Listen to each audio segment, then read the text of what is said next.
Assalamualaikum warahmatullahi wabarakatuh. Waalaikumsalam warahmatullahi wabarakatuh. Alhamdulillah wassalatu wassalamu ala Rasulillah wa ala alihi wa sahbihi wa man tabi'ahu wa mawalah. Ketika Ambo mendukung salah satu calon pada pilkada, maka sebagian masyarakat tidak setuju, bahkan menganggap Ambo sebagai pemecah belah umat. Karena Ustadz Abdul Somad disayangi oleh seluruh lapisan masyarakat, maka ketika Ustadz memilih salah satu, maka di situ masyarakat akan terpecah. Kalau Ustadz mendukung salah satu, berarti calon yang tidak Ustadz dukung, Ustadz sudah mencari musuh di daerah itu. Ya, kalau yang Ustadz dukung itu menang. Kalau kalah dan yang menang itu adalah bupati calon yang tidak Ustadz pilih, maka sampai 5 tahun Ustadz tak akan masuk ke daerah itu. Itu yang dikirimkan ke WA, ke masukan ke Ambo. Tapi mungkin mereka tidak paham cara Ambo berpikir. Cara Ambo berpikir simple. Kalau Ambo ceramah dari masaji ke masaji, mengajak untuk membangun sekolah tahfiz Quran untuk satu kabupaten saja, 13 kecamatan. Andai setiap kecamatan Ambo masuk, itu berarti untuk kabupaten 50 kota, berarti setahun Ambo mesti terus di satu kabupaten. Padahal Ambo mesti ceramah Aceh, Sulawesi, Kalimantan, sampai Papua. Jadi Ambo berpikir cara yang paling simple untuk menerapkan yang ada dalam pikiran Ambo adalah dengan mendukung kepala daerah. Karena kalau Ambo dukung satu kepala daerah, sesudah Ambo dukung duduknya, Ambo tidak perlu ceramah lagi ke tempat itu. Itu cara berpikir Ambo. Misalnya Ambo punya program, mari kita buat rumah Quran. Kalau pakai metode ceramah, berarti setiap Ambo ceramah ke Mas Haji, Bapak Ibu hadirin hadirat, mari kita bangun rumah Quran, marilah kita sumbang. Siapa yang mau menyumbangkan tanah, siapa yang mau mewakafkan semen, belum tentu ada. Tapi begitu calon iko awak dukung dan yang menang, maka insya Allah akan berdiri rumah Quran, TK Quran, SD Quran, program Quran. Itu baru satu contoh, belum lagi zakatnya dalam Basnas, belum lagi ini mau potong atas, maka mau buat 12 poin. Memang ada positif negatifnya. Kalau menang itu insya Allah berjalan. Tapi kalau kalah, ada. Kalau bahasa awaknya, life is take risk. Hidup adalah berani mengambil resiko. Jadi Ambo sudah berada dalam dua pilihan. Mau memilih disukai semua orang dengan ceramah masjid ke masjid, atau pilih salah satu calon dan kalau inya duduk, inya akan tolong agama Allah. Setelah Ambo istikharah, Ambo pilih. Tapi Ambo tidak dengan pikiran Ambo surang. Ambo tanya ustadz-ustadz, kakak-kakak kelas Ambo, tokoh masyarakat yang dari kabupaten 50 kota. Dari sekian calon iko, sadonya baik, sadonya muslim, sadonya orang awak. Tapi di antara yang baik iko, mano yang programnya lebih. Bukan berarti iko baik, iko tidak baik. Ternyata masukan dari kakak-kakak kelas Ambo, cubolah iko yang nanti endorse. Kemudian Ambo tidak tablik akbar, Ambo tidak ceramah. Ambo dari pagi sampai sore, sampai siang, sampai malam pengajian. Sesudah malam lapeh isya Ambo duduk. Tidak lama Ambo danga lah tiba rombongan Pak Saparudin dan Pak Rizki. Kemudian kami pun langsung Ambo angkat tangan dua, kami buatlah video. Assalamualaikum warahmatullahi wabarakatuh. Alim ulama cerdik pandai nenek mama orang Sumando Bundo Kanduang Lima pun berada dun sana Ambo. Iko pilihan Ambo. Akhirnya video itu pun di-share. Lalu kemudian yang diceritakan Pak Rizki tadi, Ambo tidak masuk ke semua kabupaten kota di Sumatera Barat, hanya Ampek saja. Yang 32 nan Cie Indah. Jadi apa yang beliau katakan tadi ada betulnya. Tapi tidak semuanya betul. Buktinya ada satu yang mau dukung, enggak juga menang. Jadi bahwa mereka menang itu karena memang niat mereka, dan Allah ingin menolong agama ini dengan duduknya mereka di jabatan sebagai bupati. Kita doakan, kita support supaya program-program keislaman tadi berjalan, insya Allah. Amin ya rabbal alamin. Itu muqaddimahnya. Buku untuk Pak Wabu. Malah. Buku tentang akikah ada, tentang anak lahir. Buku tentang nikah ada, buku tentang sakit ada, dan iko buku tentang mati. Elok bana dibaca orang di rumah sakit yang akan mati.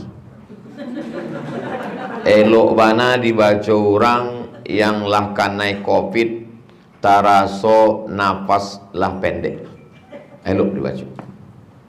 Tapi bukan berarti orang sehat tidak membaca iko. Dan ambon ndak ingin sesudah membaca iko bahwa awak ingin mati saja. Ambon ndak ingin sesudah membaca iko lalu kemudian tahun muko, bulan muko dievaluasi oleh Pak Wakil Bupati. Bagaimana perkembangan ekonomi di Kabupaten 50 kota? Mohon maaf Pak, kita tidak perlu banyak-banyak berpikir ke depan, awak pun akan mati jo. Ambon tidak ingin itu. Ambon ingin setelah awak kaji buku itu, awak semakin sumangit untuk mencari pitih supaya bisa membangun masjid. Semakin semangat mendidik anak-anak awak supaya mereka selamat dari narkoba, supaya mereka menjadi anak yang soleh dan solihah. Banyak orang tidak mau menyambut mati. Istri waktu suaminya cerita tentang mati, Adinda gimana kalau abang mati? Jangan sampai mati, jangan seperti. Padahal mati itu pasti akan tiba. Aduh, ibu-ibu akan mati. Apa nanti sabitnya terakhir? Dah katanya.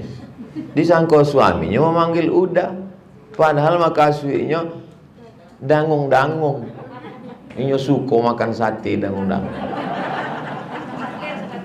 Apa nan awak suka, itulah nan akan datang waktu awak sakaratul maut. Bukan berarti yang mau ndak suka sate, yang mau suka sate. Tapi adonan lebih lama daripada makanan, yang lebih nikmat daripada kenikmatan materi, pakaian, shopping, cincin, jam, tas kulit, yaitu kenikmatan ucapan terakhir waktu sakratul maut, la ilaha illallah. Mudah-mudahan sakratul maut awak, ucapan terakhir awak, la ilaha illallah. Nan pertama Nabi Nuh ba'anya waktu meninggal. Kecek Nabi Nuh, dua larangan, dua ajakan. Larangan, jangan syirik, jangan sombong. Biasa orang kalau akan mati ditanya apa keinginan terakhirnya. Kalau ada orang akan digantung mati, ditembak mati, dipenjara, tetap ditanya apa keinginan terakhirnya. Maka Nabi Nuh, pesan terakhir itu sangat penting.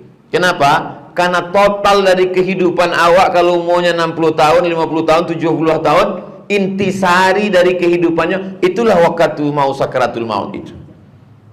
Dan itu tidak bisa awak setting dari kini. Bisa jadi ambo waktu sakaratul maut entah apa yang terlintas di pikiran ambo waktu akan mati itu nanti. Dan itu adalah rekam jejak mereka, nabi, wali, orang-orang soleh ketika akan meninggal. Nabi Nuh berpesan, jangan syirik, jangan sombong. Mana syirik dan sombong? Syirik kepada Allah, sombong kepada manusia. Syirik habis amal awak. Puasa hilang, sedekah melayang, zakat terbang, haji, tidak ada bisa. Innallaha la yaghfiru ayyushraka bihi. Allah mengampunkan dosa selain syirik, wa yaghfiru ma duna dzalika liman yasha. Maka pesan Nabi Nuh, jangan syirik. Yang kedua, jangan sombong. Sebab kalau awak sombong ke orang, ambo yakin dan percaya Pak Saparudin dengan Pak Rizki duduk kok dek ndak sombong kok. Ambo dengan beliau rasa ndak duduk di samping wakil bupati. Rasa anak-anak muda saja. Memangnya lebih muda dari ambo. Itu. Aduh, kadang pengalaman ambo duduk sama gubernur, bupati, wali kota, menteri. Awak duduk di samping itu raso-raso duduk di samping Fir'aun. Aduh. Ini pengalaman ambo. Aduh. Jadi awak rasanya tegang, tapi ada rasa santai. Rasa adik-adik awak, rasa kawan-kawan. Itu tidak dibuat-buat, itu rasa dalam hati. Dari mulut kadang ke mulut jopainya. Tapi hati awak manusia ada perasaan awak. Dari beberapa tempat yang ambo kunjungi, itu perasaan ambo. Tidak sadonya menghormati. Ada juga waktu duduk naik kakinya ke muka awak. Angkuh, sombong. Lalu apa-apalah bercerita tentang jamnya 100 juta. Entah siapa nak bertanya. Jangan sombong. Sebab sombong itulah yang menjatuhkan awak. Man tawadha'a lillah illa rafa'ahullah. Tidak ada orang yang merendahkan dirinya di hadapan Allah, melainkan Allah akan mengangkat derajat. Pesan inyo, itu larangan. Jangan syirik, jangan sombong. Pesan inyo, kalau dikumpulkan langit, bumi beserta isinya, ada yang lebih berat daripada itu. Apa itu? La ilaha illallah. Maka perbanyaklah la ilaha illallah, la ilaha illallah, la ilaha illallah, la ilaha illallah. Orang-orang tarekat Naqsyabandiyah dan di Payakumbuh 50 kota, aduh, banyak di situ ulama-ulama tarekat Naqsyabandiyah. Syekh Sa'ad Mungka yang pernah berdebat dengan Imam Masjidil Haram yang juga orang Minangkabau, Syekh Ahmad Khatib Al-Minkabawi. Berdebat tapi tidak debat kusir, pakai kitab. Ditulis dek Syekh Sa'ad Mungka, dibalas dek Syekh Ahmad Khatib. Begitu orang Minangkabau kalau berkelahi dalam tanda kutip. Dengan kitab, dengan buku, dengan argumentasi. Syekh Sa'ad Mungka, pengamal tarekat Naqsyabandiyah. Kemudian ada juga Syekh Zakaria Labai Sati. Payakumbuh juga? Ya, 50 kota. Syekh Zakaria Labai Sati mengambil tarekat Naqsyabandiyah dari Syekh Ja'far Pulau Godang di Kabupaten Kampar. Ulama besar, penulis kitab, ahli fikih. Kenapa Ustaz waktu menyebut la ilaha illallah mengkaitkannya dengan tarekat? Sebab orang tarekat mewajibkan zikir la ilaha illallah atau Allah Allah 5.000 kali sehari. Itu maka orang-orang tua yang mengamalkan tarekat itu tasbihnya tidak berhenti. Ambulah banyak bos orang tua. Mohon maaf kok kalau ada bapak ibu dan lah tua. Awak kok kalau lah tua, kecil awak tidak mau berhenti. Macam kaset rusak. Kalau duduk awak 1 jam, 3 kali cerita tu berulang. Nah mandangalah muak. Nah kok membawa acara kalau waktu habis agi tahu ambo. Jadi ambo perhatikan, ada orang tua yang tidak mau terlalu banyak baca rito mengecek, tapi lebih banyak memetik tasbih. Belakangan baru ambo paham, rupanya mereka punya setoran wajib sehari 5.000.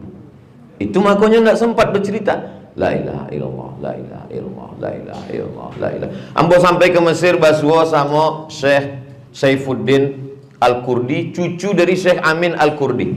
Ditampaknya aneh, tidak ada tasbih. Lalu ambo tanya, di sini kau berzikir tidak pakai tasbih? Tidak.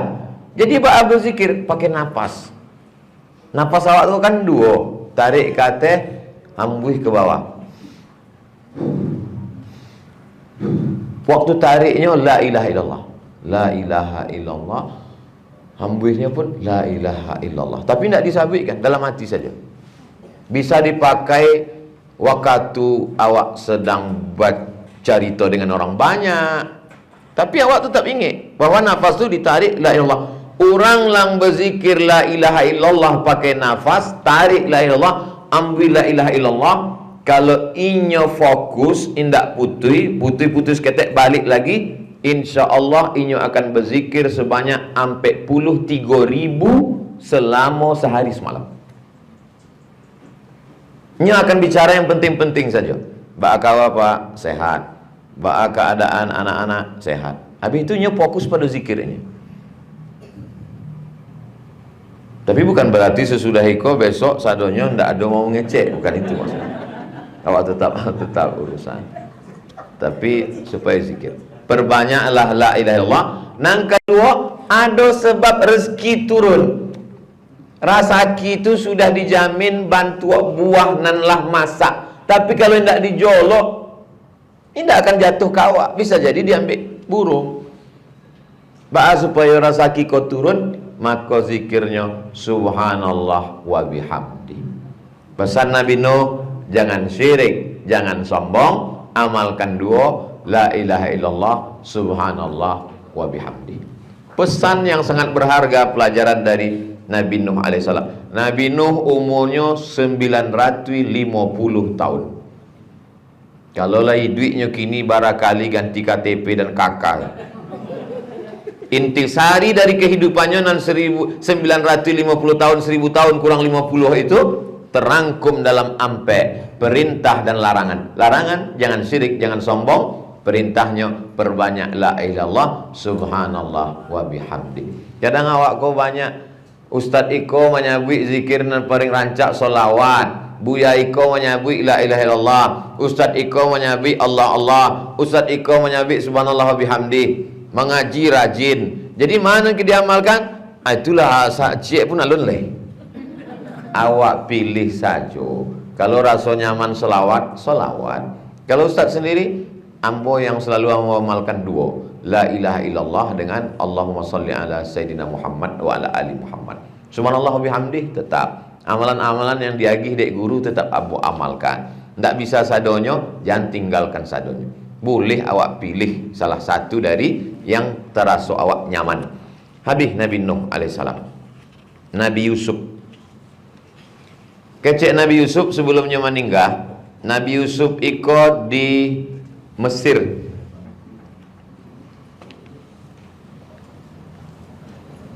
Beko akan datang seorang laki-laki yang akan menyelamatkan kamu. Kecek Nabi Yusuf. Laki-laki itu namanya Musa. Jasad ambo yang ada di dalam peti batu di tepi sungai Nil akan dibawa oleh Nabi Musa dari Mesir ke Palestina. Betul apa yang dicakapkan oleh Nabi Yusuf kejadian. Meninggal Nabi Yusuf, diletakkan jenazahnya dalam batu di tepi sungai Nil.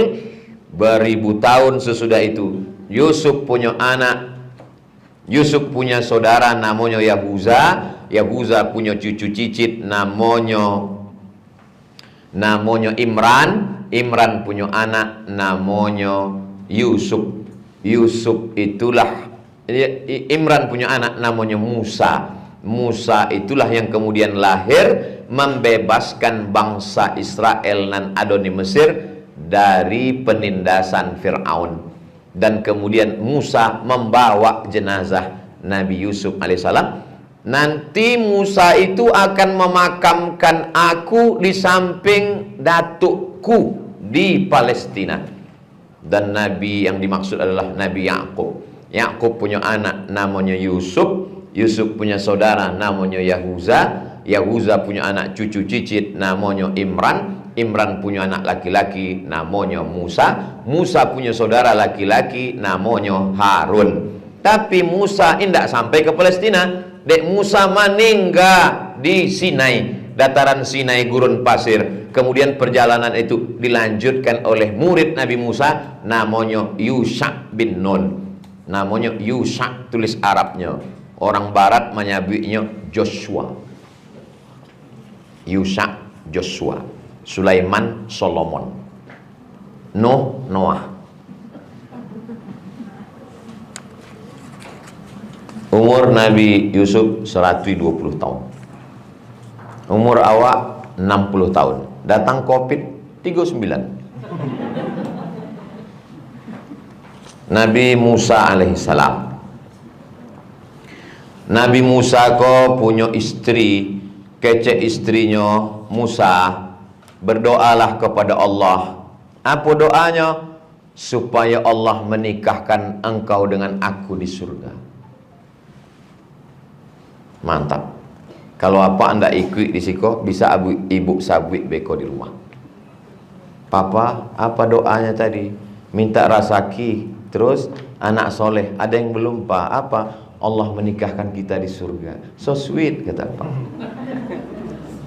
Apa kecek Nabi Musa? Kalau engkau ingin kita nikah di surga, jangan engkau menikah lagi kalau ambo mati. Barek kau ya. Iyo kalau nyom meninggal kini awak esok pagi. Kalau 10 tahun lagi, maka banyaklah perempuan. Ndak 1 2 bertanya kambo. Ustaz, kalau saya menikah, kemudian suami meninggal, nikah lagi suami meninggal, nikah lagi suami meninggal, dengan siapa saya nanti di surga? Dijawab oleh Imam Al-Ghazali dalam kitab Ihya Ulumuddin, akan bersama dengan suami yang paling baik akhlaknya. Tapi ada juga suami yang tidak mau. Ustadz, nanti saya kalau meninggal dengan itu lagi nggak di surga? Kenapa Pak bertanya begitu? Sedang di dunia bola susah ke sini. Tapi tentu apa itu tidak ada di 50 kota, di kabupaten lain. Jadi saking cintanya istri Nabi Musa itu, inyo ingin berdoa suami. Mohon maaf Bu, ambo bukan mencari-cari kelemahan ibu. Di antara ibuku ada enggak yang pernah menyuruh bapak berdoa bantu istri Nabi Musa? Ada, cumanya segan dalam hati saja. Lalu kemudian Nabi Musa sebelum meninggal, apa kecek Nabi Musa? Ambo enggak takut kematian kecek Nabi Musa.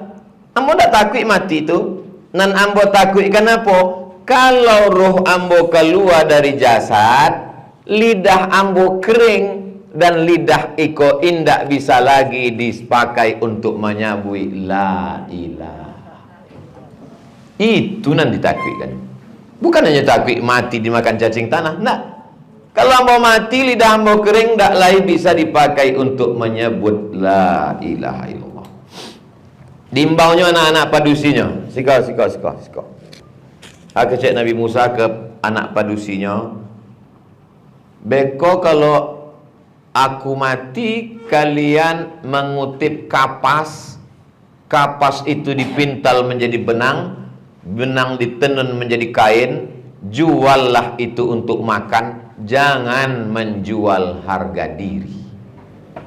Kini bukan main, banyak anak perempuan yang menjual kehormatan di medsos demi untuk mendapatkan sesuap nasi segenggam berlian. Anak padusi Minangkabau tidak akan menjual harga diri. Sebab apa? Sebab inyo dijago nenek mama dengan harato tinggi. Betul tak kecil? Banyak orang mempermasalahkan, bertanya kamu. Itu posisinya sama dengan wakaf zurri. Ambo punya sawah, lalu ambo wakafkan.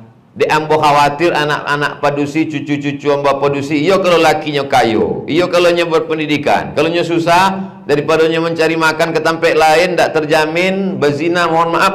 Maka ambo berpesan, iko tanah sepeta, ambo tinggalkan sebagai wakaf. Tidak boleh dimiliki, hanya sebatas untuk pakai, ambil sementara hidup sebelum mati, tapi hanya untuk perempuan-perempuan saja.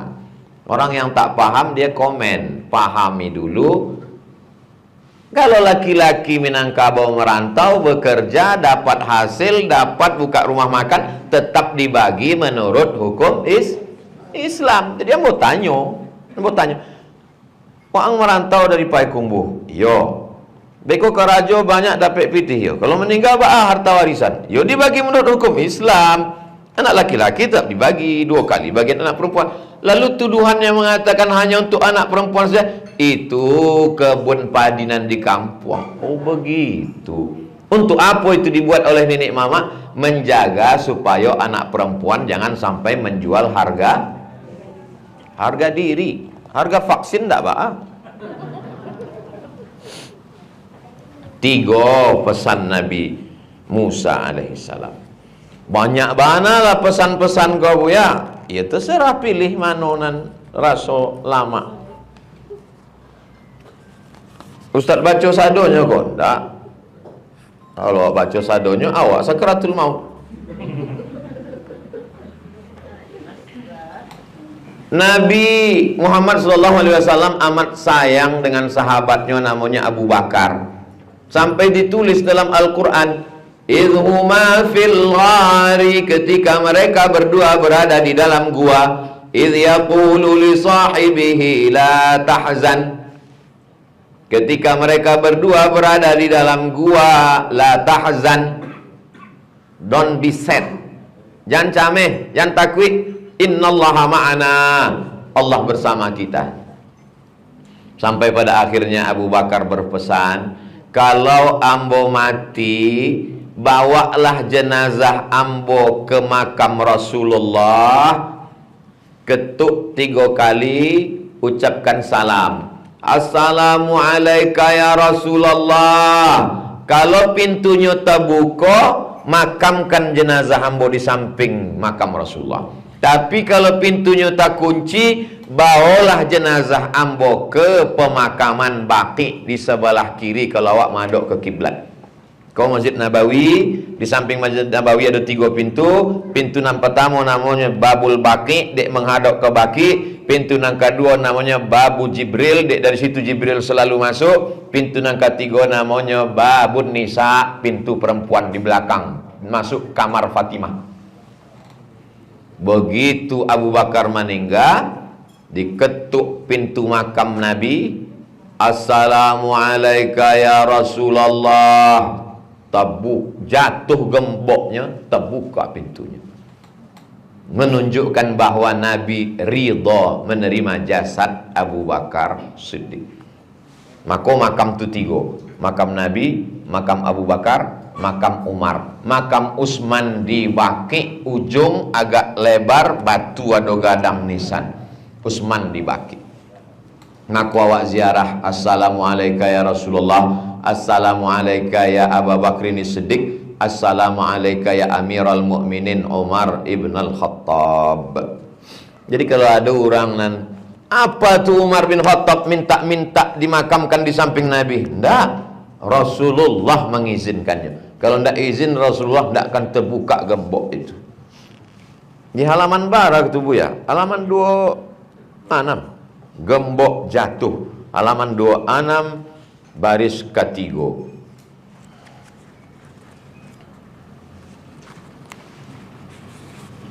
Selanjutnya Ali bin Abi Thalib punya istri namanya Fatimah, anak Rasulullah SAW. Apa pesan Fatimah ketikanya akan meninggal? Kalau aku mati, maka Sayyidina Ali lah yang memandikanku bersama engkaulah memandikanku Asma. Asma itu saudara kandungnya dan suaminya memandikan. Kalau ada perempuan meninggal, tidak ada suaminya dan tak ada perempuan di kampung itu satupun yang pandai memandikan jenazah, maka perempuan itu ditayamumkan. Tidak boleh laki-laki memandikan jenazah perempuan kecuali suami.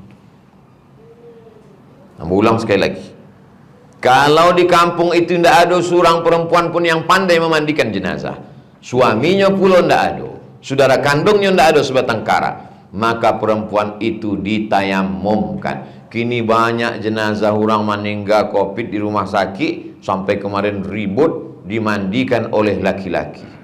Tak betul. Ini perlu video ini di-share supaya orang tahu. Kalau tak ada keluarga, ambil debu, tayamum. Muka usap sekali, tangan sekali, langsung pakaikan kain kafan, kuburkan. Begitulah jasad orang beriman dihormati, bukan dia seonggok daging bangkai, tapi dia karamna bani Adam, kami muliakan anak cucu keturunan Adam alaihissalam.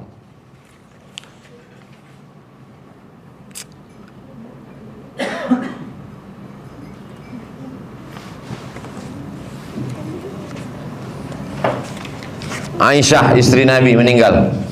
Aisyah meninggal malam 17 Ramadan sesudah sholat witir. Inyo berpesan makamkan pada malam itu juga. Ambo pun berpesan kalau ambo mati malam, makamkan malam itu juga. Jangan tunggu besok pagi. Sebab apa?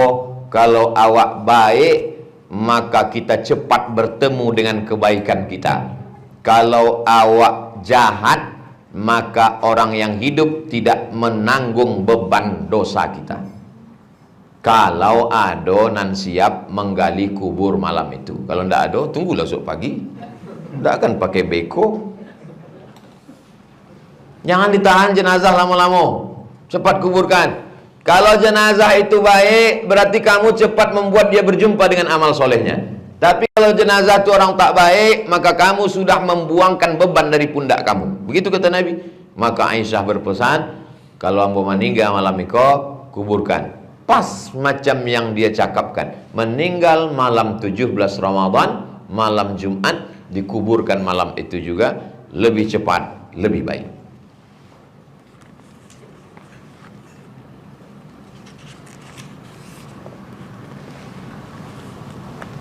Fatimah punya anak pertama namanya Hasan. Sesudah setahun lahir adiknya Husain. Hasan diracun orang, keluar darah dari mulutnya. Bertanyalah adiknya namanya Husain, wahai abangku Hasan, siapa yang meracun kamu? Siapa yang memberi kamu racun ini? Kata Hasan, untuk apa? Nya tahu. Dan meracunnya itu tahu. Untuk apa saya beritahu kamu? Kata Husain, aku akan membunuhnya. Demi Allah aku kupancung kepalanya, kata Husain. Apa kata Hasan? Ini hanya dunia, wahai adikku Husain. Malam-malam ini akan berlalu. Biarlah dia sampai aku menemuinya nanti di hadapan Allah Subhanahu wa taala. Sampai mati Hasan tidak memberitahu siapa yang meracunnya. Walaupun dia tahu. Kenapa? Karena azab Allah lebih menyakitkan nanti di akhirat. Dan dia menjaga itu. Akhirnya dia pun meninggal. Tapi riwayat lain memberitahu. Riwayat dalam Ikonda. Yang meracun Hasan itu adalah istrinya sendiri. Diracun oleh istri. Sampai hatinya. Tapi jangan gara-gara ikut apa cameh minum teh beko pulang.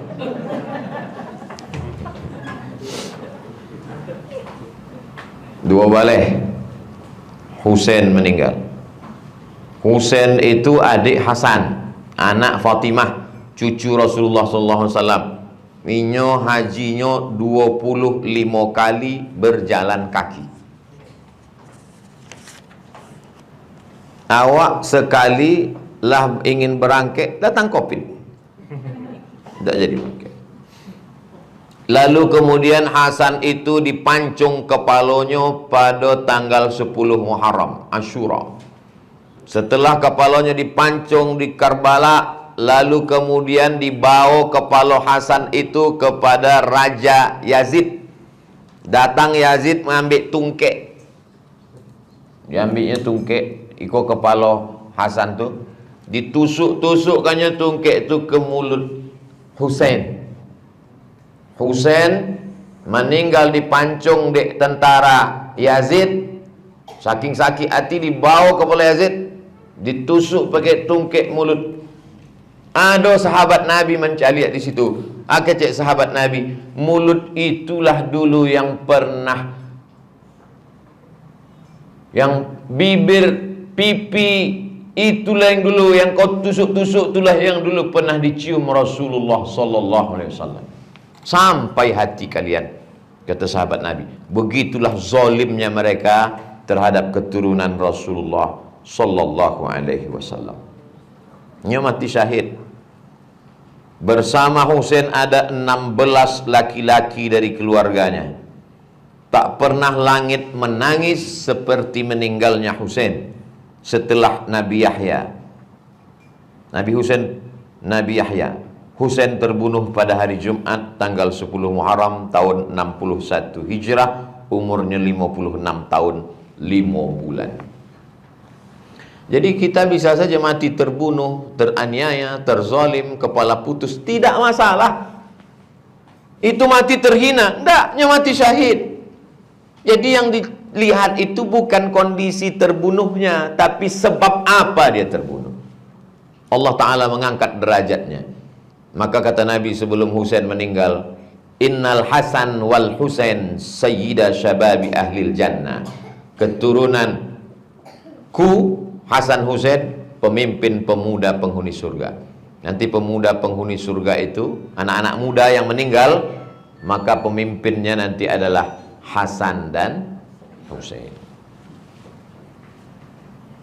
Nabi punya anak namanya Fatimah. Fatimah punya anak namanya Husain. Husain punya anak namanya Ali Zainal Abidin. Ali Zainal Abidin punya anak namanya Muhammad Al-Baqir. Muhammad Al-Baqir punya anak namanya Ja'far Shadiq. Ja'far Shadiq punya anak namanya Ali Al-Uraidi. Ali Al-Uraidi punya anak namanya Muhammad Naqib. Muhammad Naqib punya anak namanya Isa. Isa punya anak namanya Ahmad bin Isa Al-Muhajir. Muhajir artinya orang nan pindah. Sebabnya pindah dari Baghdad ke Yaman. Sampai di Yamannya beranak cucu cicit. Itulah lahir yang disebut dengan para habaib. Kalau ciek namanya Habib, kalau banyak namanya habaib. Marga-marga habaib, As-Saigaf, Al-Haddad, Al-Jifri, As-Shihab, Habib Rizik Shihab, itu keturunan Husain. Apakah Habib-Habib itu ada sampai ke Sumatera? Ada Habib namanya Habib Alhamdulillah payah lo ngingik nama. Saking banyaknya di dalam kepala nama bupati, wakil bupati diingat jo. Habib Usman Sahabuddin menikahlah dengan anak Sultan Siak. Nama anak Sultan Siak ko Tengku Embung. Usman Sahabuddin menikah dengan Tengku Embung, lahirlah anak cucu cicit. Itulah manga Sultan-Sultan Siak itu dipangkal namanya pakai Syarif. Sultan Syarif Qasim. Biasanya dipangkal nama mereka Syarif atau Sayyid. Maka awak menyebutnya Sayyidi. Sayyidi, Sayyidi. Sampai ke bumi Minangkabau menjadi Sidi. Yang di Pariaman itu adalah sebagian dari keturunan Husain yang sampai, maka panggilan aslinya Sayyidi, tapi de orang Minangkabau payah menyebut Sayyidi, sebutnya Sidi. Sidi Ghazalba yang pernah ke Azhar Kairo itu termasuk yang punya silsilah sampai ke Nabi Muhammad SAW. Kalau perempuan Sayyidati, karena payah menyebut Sayyidati jadi Siti. Siti Fatimah. Sayyidati asalnya. Karena awak memang suka pakai diskon.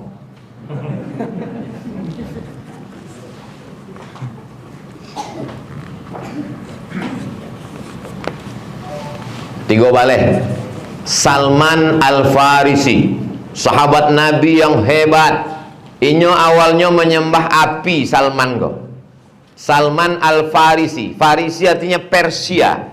Kerajaan yang paling besar di dunia kok Persia. Inyo orang Persia yang disembahnya api. Lama-lama nyoba pikir, aku awak menyembah api. Apakah api kau nak menciptakan ambo? Akhirnya kemudiannya pindah ke Damaskus. Sampai ke Damaskus, inyo masuk agama menyembah patung. Lama-lama nyoba pikir, lo patung kau membuat awak. Sampai akhirnya mendengar ada Nabi di Jazirah Arab namanya Muhammad SAW. Inyo datang dan mencari, tidak ada Tuhannya dalam bentuk patung. Siapa namanya? Allahu la ilaha illa huwal hayyul qayyum. Akhirnya masuk Islam.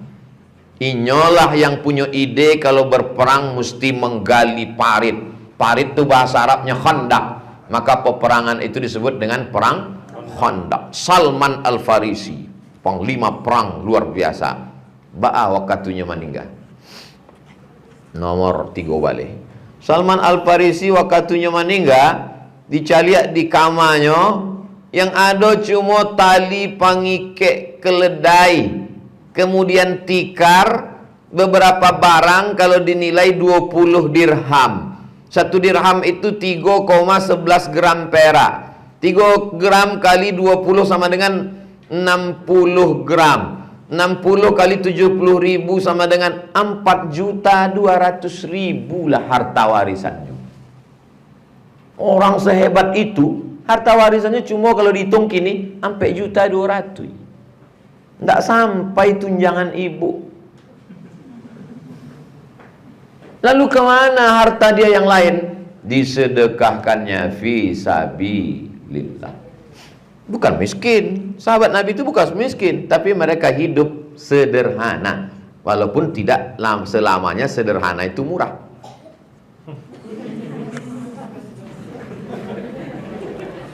Nah, ngomongnya galak ibu. Sampai balik. Ada sahabat Nabi namanya Abu Dzar Al-Ghifari.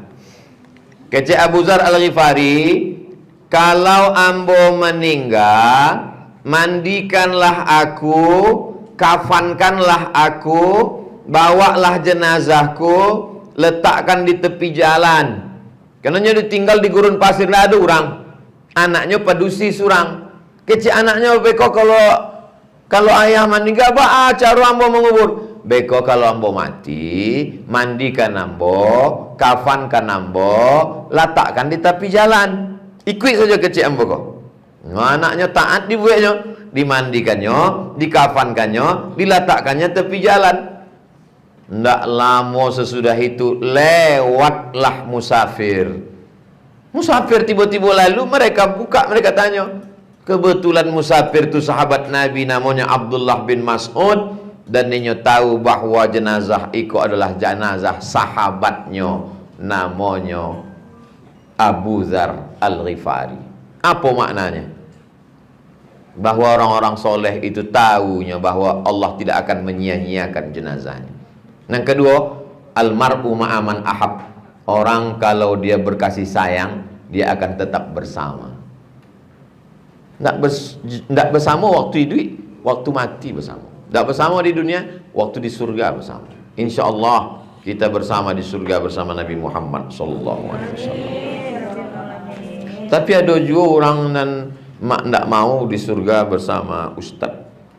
Aduh, saya nggak mau masuk surga kalau di surga itu Ustaz Somad gitu.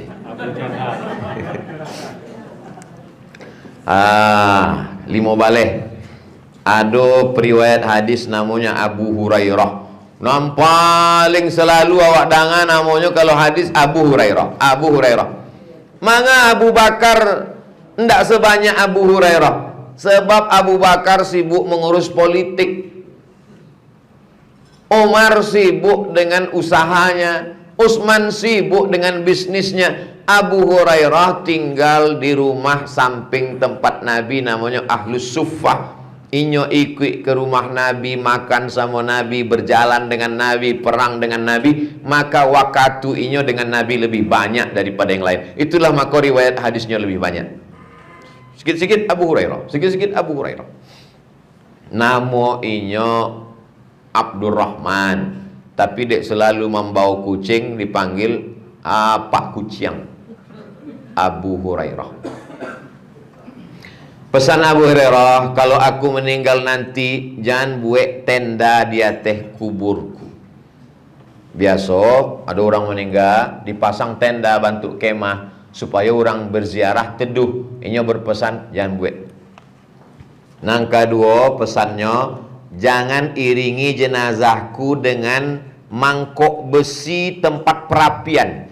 Dulu kalau orang-orang kayo, raja-raja, sultan-sultan meninggal, itu di iringan jenazahnya ada mangkok basi, diduitkan asap untuk menunjukkan hebat. Ini berpesan kalau ambo mati jangan buat bentuk itu.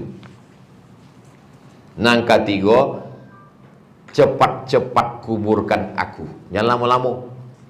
Ambo barakali menyaksikan pemakaman, kata sambutannya banyak minta ampun. Sambutan dari kepala desa, RT, RW, lurah, sadonya ingin sambutan.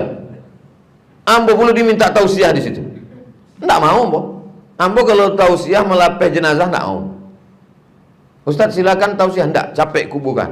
Kalau tausiah beko malam. Ustaz tausiah, ndak, ustaz lain. Ndak kena ambo juga, ambo lah mantap. Jangan lama-lama.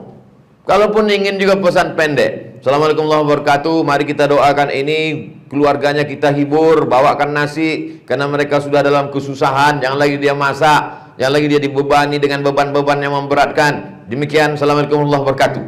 Gitu. Mengapa capek bana tadi? Lapang bos. Rupanya ndak loh dek, ingin cepat pemakaman. Kalau ambo mati, jangan ratapi aku. Menangis boleh, nandak boleh itu meratap. Apa beda menangis jo meratap? Meratap itu mencaka-caka dinding, menarik rambut, memukul pipi. Udah, mangga laki ambo ndak laki orang. Jadi sekedar menangis boleh. Jadi kalau ada padusi menangis, ndak apa. Menangis, ndak apa. Karena air mata tak bisa ditahan. Kata Nabi ketika ada perempuan menangis, Umar berang Umar. Lagi nangis kecil Umar. Da'hunna, biarkannya menangis Umar. Ya habis air mata. Dia apa ni menangis? Harta warisannya ketek mana ya? Jangan iringi jenazahku dengan bejana besi, segerakanlah pemakamanku. 2 kalinya ulang. Supaya apa? Supaya keluarganya ingat. Dan itu iktibar pulau buat awak. Berapa minit lagi waktu ambo? 2 jam? Abu Musa al-Ash'ari, ada namanya sahabat Nabi Abu Musa al-Ash'ari. Kala nambah kirim surat waktu awak alun punya kalender. Orang Eropa lah punya kalender Januari, Februari, Maret, April. Tiba-tiba orang Islam alun punya kalender. Abu Musa al-Ash'ari membuat berkirim surat ke Umar bin Khattab. Ba'a ko Amirul Mukminin. Orang berkirim surat ke awak ada kalendernya, awak ndak ada. Musyawarah. Ikolah dia Abu Musa al-Ash'ari.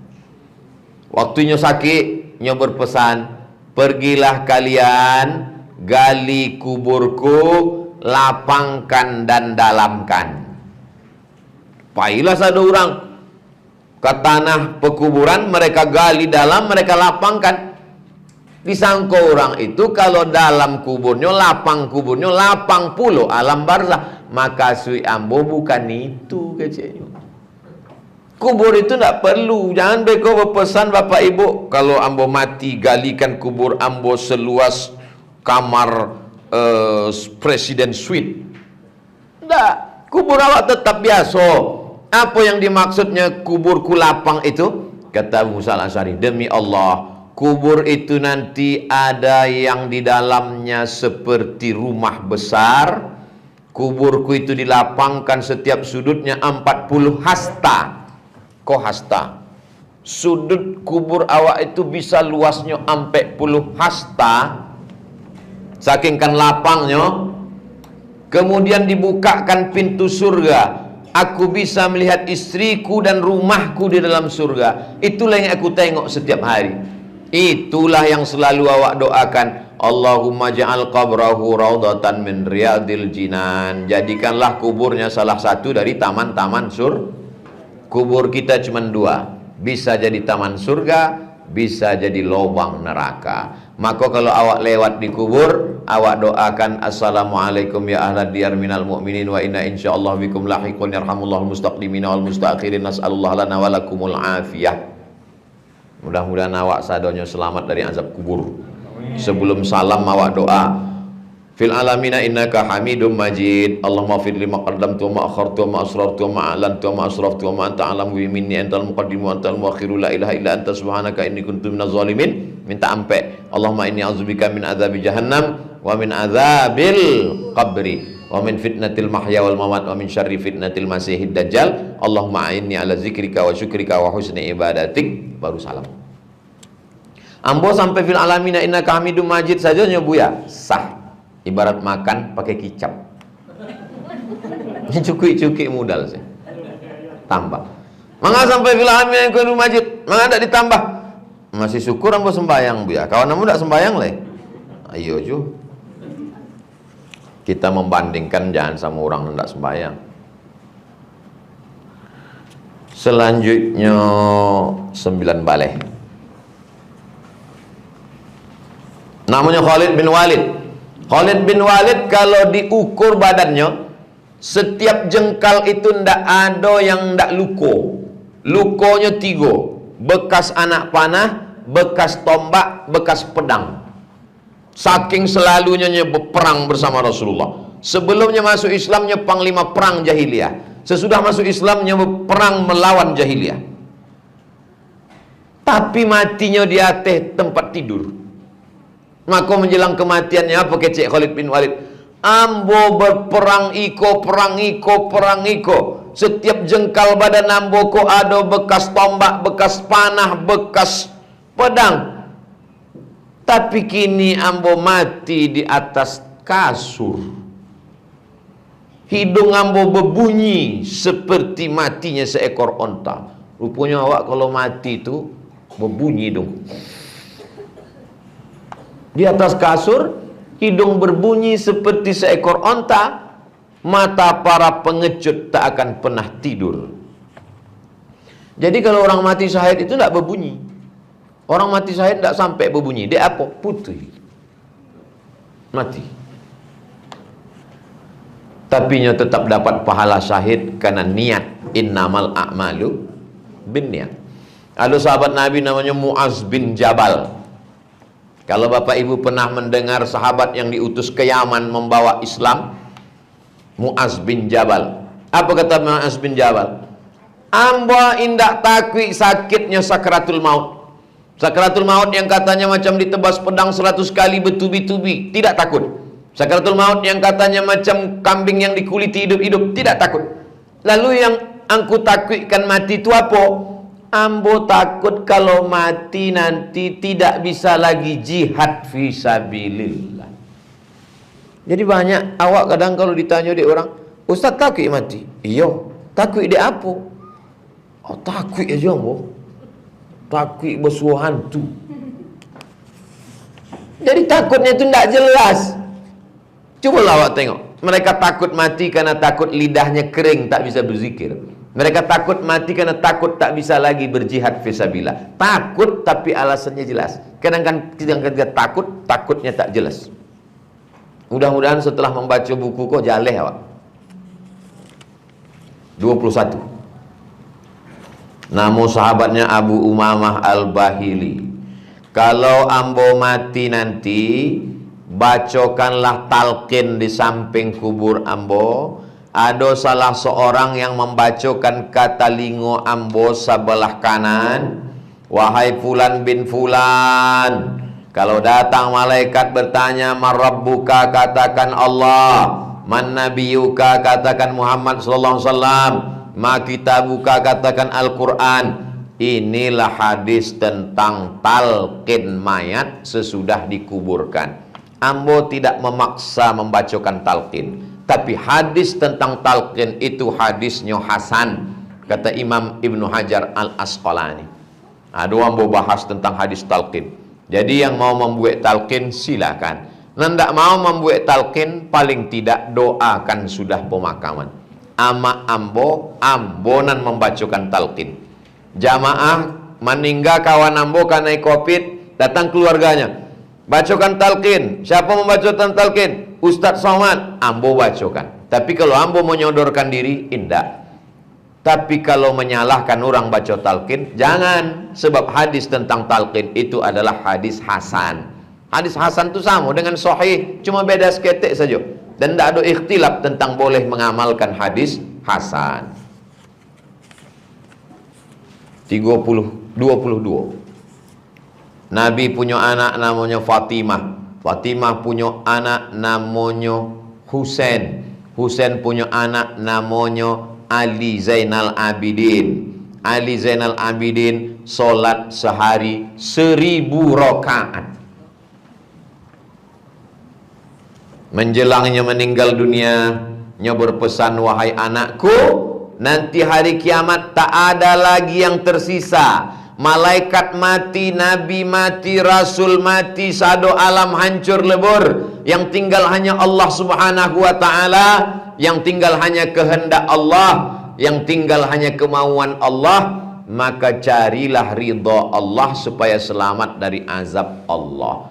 Inyo saking takwiknya kanai azab Allah, bersujud 1000 kali. Awak jangan dijawab dengan lidah, karena lidah tak bertulang.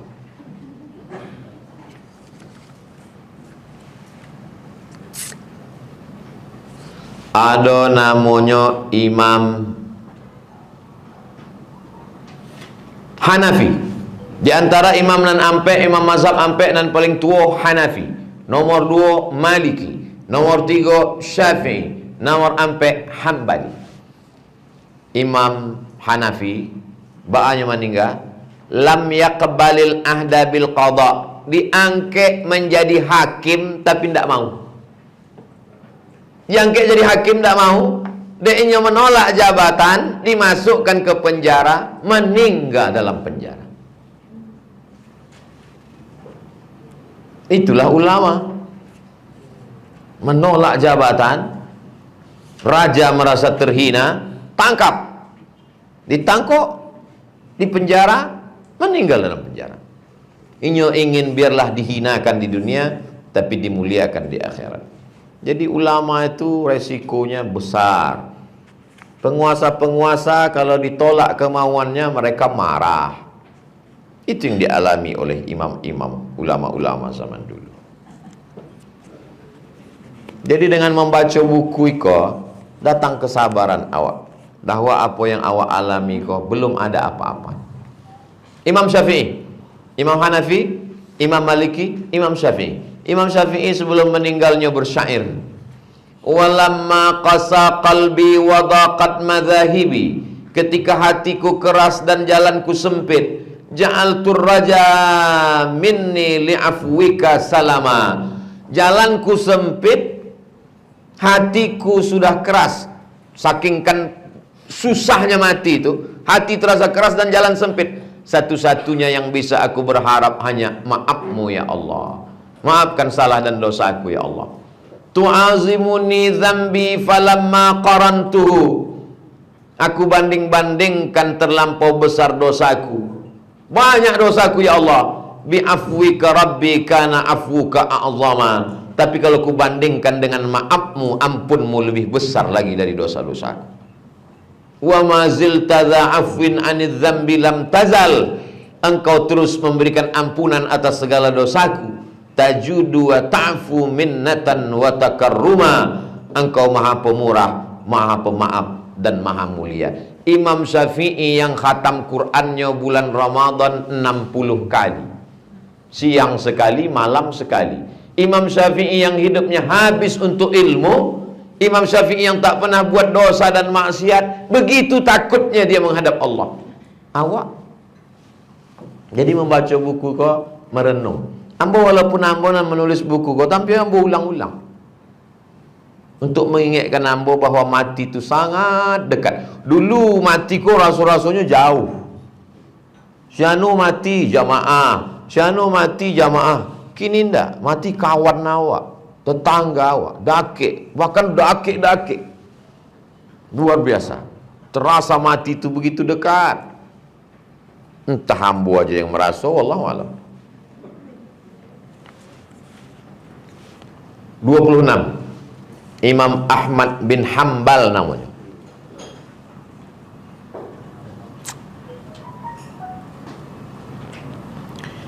Imam Ahmad bin Hambal waktunya kan sakaratul maut itu, nama anaknya Abdullah, anaknya yang di sampingnya. Tiba-tibanya menyabik, tidak, 3 kali, tidak. Sesudah itu sadar. Ditanya di anaknya, mengapa tadi abak menyabik 3 kali? Tidak. Datang iblis menggigit ujung jari ambo, menarik-narik ambo, lalu ambo jawab, tidak. Rupanya waktu sakaratul maut itu iblis datang tetap mengajak awak untuk menjadi follower. Iblis itu menggoda awak bukan waktu awak hidup, sampai menjelang sakratul maut pun dia tetap mengajak. Iblis kok memang hebat, multi level marketing, mengajak pengikut sebanyak-banyaknya sampai terakhir banyak yang berhasil. Itulah maka awak selalu berdoa, Allahumma khtim lana bihusnil. Nah kau ibu bapak, kalau ada orang nan mau sakratul maut, bisikkan kata telingonyo. Jangan awak diam saja, aniang saja. Datang mencari orang sakit, kasihan ya. Kalau ingin menolonginya, bisikkan kata telingo, sebab waktu itunya sedang barek mana. Maka awak tolongnya kata telingo kanan, la ilaha illallah. Dan di sekalian yang tu baca Yasin. Maka baca Yasin, kata Imam Ibnu Katsir, la tuqra'u fi amrin asirin illa yassarahullah. Kalau dibacakan surat iko pada perkara yang sulit, yang susah, dimudahkan Allah. Yang lain yang ada di situ, anak menantu, keluarga, sahabat, kerabat, kepala dinas, kepala kantor, kepada badan, pejabat, baca. Kalau tidak mau, pergi keluar. Ini kadang ada orang sakitnya, orang sedang berjuang untuk mati husnul khotimah. Ambo kalau di ruang ICU, ambo selalulah diajak. Ambo selalu diajak jamaah kau untuk yang sulit-sulit aja. Orang meninggal, pilkada, sulit-sulit. Ada satu dulu di rumah sakit Arifin Ahmad, di ruang ICU, udah tidak sadar lagi. Ambo bisikkan ke telingonya, la ilaha illallah. Kaluai matonya. Ambo tanya dokter, bu dokter kok nyo menangis? Sebab satu-satunya respon yang bisa dia berikan hanya air mata. Inyo mandanga suara ustad. Di dalam telingonya kok ada macam keong. Dan itu tidak pernah. Orang yang stroke, yang lumpuh, yang buta tetap bisa mendengar waktu ustad bisikkan. Makin yakin nambo pada hadis Nabi. Dokter namanya Bi. Tapi dokter mengaji, bukan dokter Fir'aun. Selama itu kalau ustad datangnya mengulurkan tangan, kalau ustad datangnya tersenyum, kalau ustad datangnya hormat. Sekarangnya tidak bisa merespon apa-apa. Tinggal satu-satunya respon adalah air mata. Jadi bukan sedih. Banyak juga yang tidak tahu, itu sedihnya meninggalkan bininya. Tidak. Respon terakhirnya adalah air mata. Guru ambo sanawiyah koma, tak sadar, ambo cari rumah sakitnya, mau bacakan doa. Bismillahirrahmanirrahim. Alhamdulillahirabbil alamin. Qul huwallahu falaq wa binnas, ayat kursi, biji la ilaha illallah. Tiba-tiba mengangkat tangannya. Heran dokter yang ada di situ. Kamilah barah hari di sikonya ndak ada respon ustaz. Aniang saja-sadunya. Ndak ada nan membacakan doa. Padahal telingonya mendengar. Maka awak izin sama dokter yang ada di situ, didangakan MP3 mengaji. Kalau ada bisa yang boleh kami anaknya di sini satu orang ganti-gantian Pak Dokter, Pak Security, boleh silakan. Baca situ jangan putih. Sebab ini dalam perjuangan yang luar biasa. Jadi waktu awak surang, tidak ada siapa-siapa boleh masuk. Siapa menolong awak? Iyo kalau anak boleh, iyo kalau ustaz datang. Kalau tidak ada, satu-satunya menolong adalah zikir awak salamualaikum. Itulah guna zikir. Maka perbanyaklah zikir, selawat-selawat awak. Tapi kalau selama ikut TikTok, itu jalan nanti bu. Ikut kepala awak. Na'udzubillah.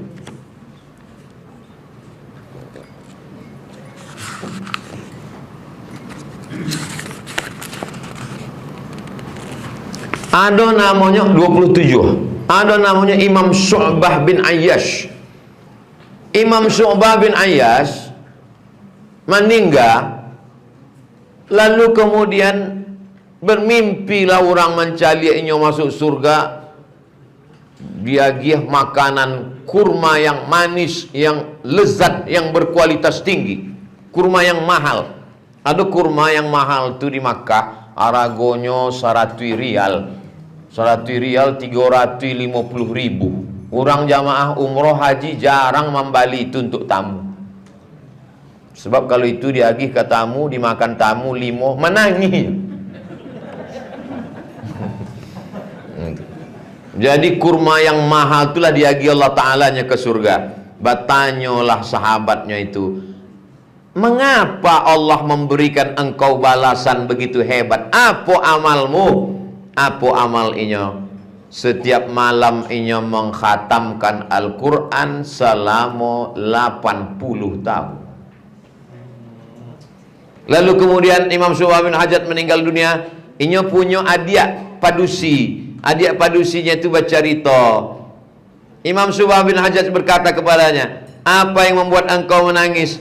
Lihatlah pojok itu. Aku pernah menghatamkan Quran di sana sebanyak 18.000 kali khatam. Apa yang membuat engkau menangis, wahai Imam Syu'bah? Lihatlah pojok itu. Makanya di rumah awak itu dianjurkan ada satu pojok untuk tempat sholat.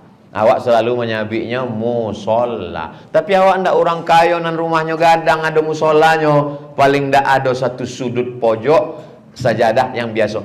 Aku menangis menjelang mati ini apa? Sedih menengok pojok itu karena aku pernah menghatamkan Quran di pojok itu sebanyak 18.000 kali khatam. Jangan sampai awak beko waktu mau mati, apa yang kau tangiskan? Ambo menangis sebab di pojok itu ada TV 15.000 sinetron yang lah habis di situ. Dari mulai Korea sampai India. Nauzubillah. Jangan Ustaz kau menonton juga. Ambo nak menonton TV itu duit.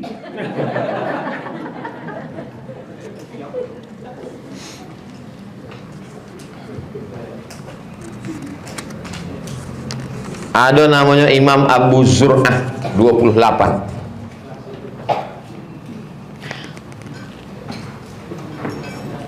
Ambo bermimpi basua dengan Imam Abu Zur'ah, kecik sahabatnya.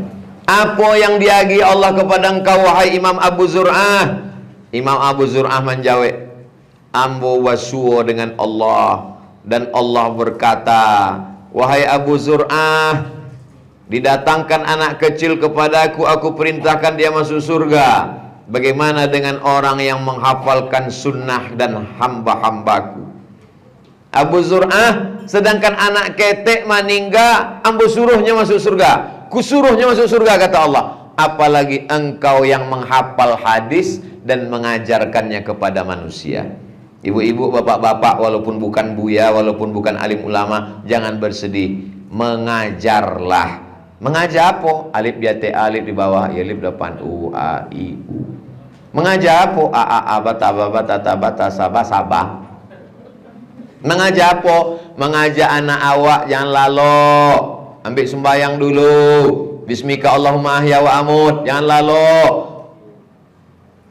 Masuk toilet jangan lupa kaki kiri nak. Bebuih muli awak menyampaikannya. Sesudah awak mati barunya ingat. Jangan lupa ajarkan Fatihah ke anak awak.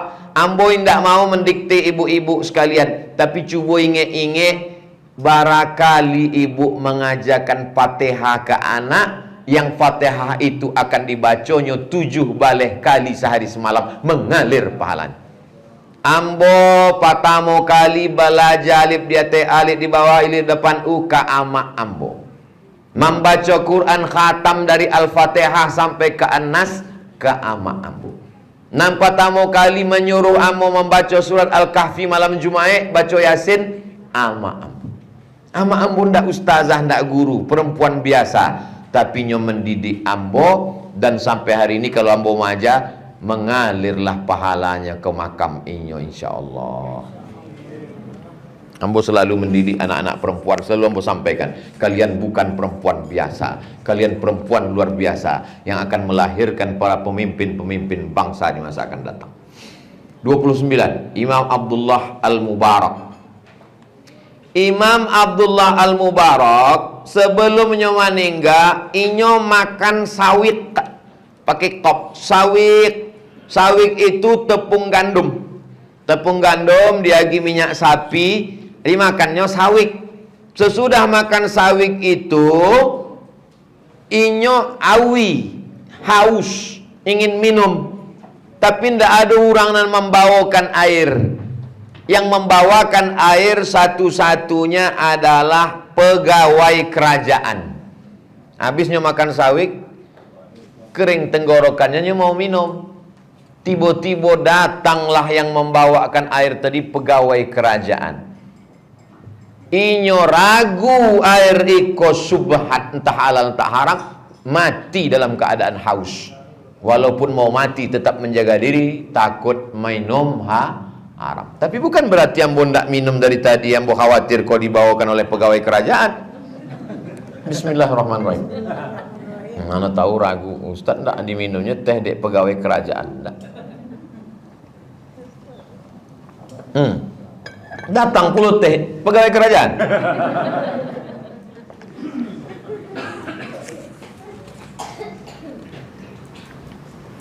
Imam Bukhari, namanya Muhammad, nama ayahnya Ismail, nama datuknya Ibrahim. Sesudah datuk apa boleh? Hah? Inya. Cicit. Ikhtilaf pula nampaknya kok. Namanya Muhammad, nama ayahnya Ismail, nama datuknya Ibrahim, nama di atas datuknya itu Al-Mughirah, nama di atasnya lagi Bardisbah. Bardisbah itu mu'alaf masuk Islam. Nyoman meninggal tahun 256 Hijrah. Imam Bukhari nama. Kalau awak selalu baca hadis, ikut hadis Sahih Bukhari, ikut hadis Sahih Bukhari, ikut hadis Sahih Bukhari. Bukhari bukan nama orang. Bukhari artinya orang Bukhara. Al-Fadani, orang Padang. Al-Minkabawi, orang Minangkabau. Kalau siko, apa ayah kok panjang? 50 abad Kotowi. Imam Bukhari dimakamkan. Sesudah dimakamkan, keluarlah bau harum semerbak dari kuburnya. Apalah agaknya kemuliaan yang diberikan Allah kepada Imam Al-Bukhari. Imam Bukhari lah yang menyusun kitab hadis, kitab paling bersih sesudah Al-Quran. Hadis isinya 7.275 hadis. Hafalan hadis Imam Bukhari 600.000 hadis. Diseleksi, dibuangkan hadis palsu, tinggal 300.000 hadis. Seleksi lagi 7.275 hadis. Sampai hari ini setiap jam, detik, berdetik tidak pernah kosong dunia ini daripada orang membaca Sahih Bukhari, Sahih Bukhari, Sahih Bukhari, Sahih Bukhari. Malam di Indonesia, siang di Amerika. Siang di Amerika, malam di Indonesia. Di Jepang, di India, di Korea, orang membaca Sahih Bukhari diterjemahkan ke ratusan bahasa. Harum semerbak. Ambo ingin setelah ambo mati, buku kau tetap dibaca oleh anak-anak, bapak-bapak, ibu-ibu.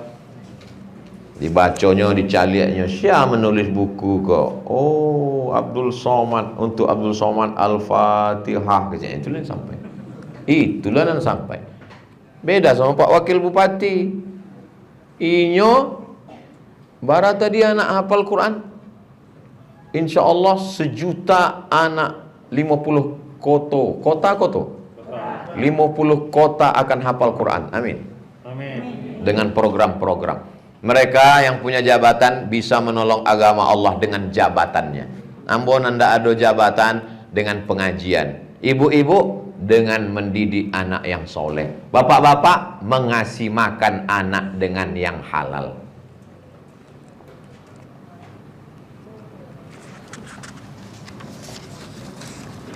Wasiat sirri as-saqati, wali Allah. Aku wasiatkan yang bermanfaat bagiku setelah aku pergi. Jangan berteman dengan orang jahat. Jangan putuskan hubunganmu dengan Allah dengan bersahabat dengan orang baik. Kalau berkawan dengan orang baik, insya Allah hubungan dengan Allah tidak akan putus. Contohnya mana? Nih, ibu dan bapak hari ini berkawan dengan orang baik, saya pula dipertemukan dengan orang baik. Akhirnya kita melakukan perbuatan baik. Ketika dia akan meninggal dunia, dia katakan, wahai Tuanku, mereka tak akan melihat orang seperti engkau setelah engkau pergi. Surah Al-Khatim menjawab, aku tidak akan meninggalkan untuk mereka orang lain seperti engkau. Engkau itu maksudnya murid dia. Maka kita mesti meninggalkan murid yang melanjutkan. Tapi kami bukan dosen, kami bukan profesor. Murid kami siapa? Anak-anak kita. Anak saya tak ada, suami. Ibu bisa punya murid suami. Ajarkan suami ibu baca Quran. Laki yang tidak pandai baca Quran, ajarnya baca Quran. Jadi murid ibu.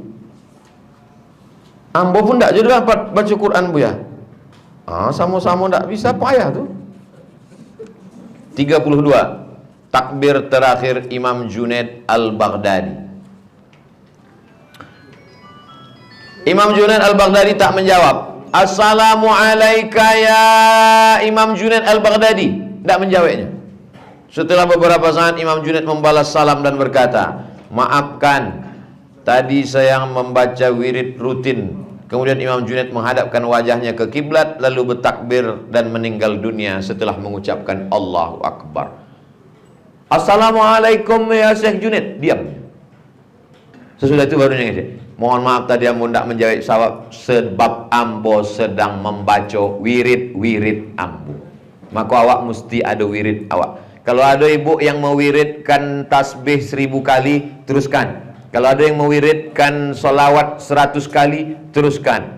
Rutinkan wirid supaya apa? Supaya waktu awak mati awak tetap la ilaha illallah. Setelah itunya bertakbir Allahu Akbar. Sesudah itu barulah dia mati, meninggal dunia dalam keadaan husnul. 33.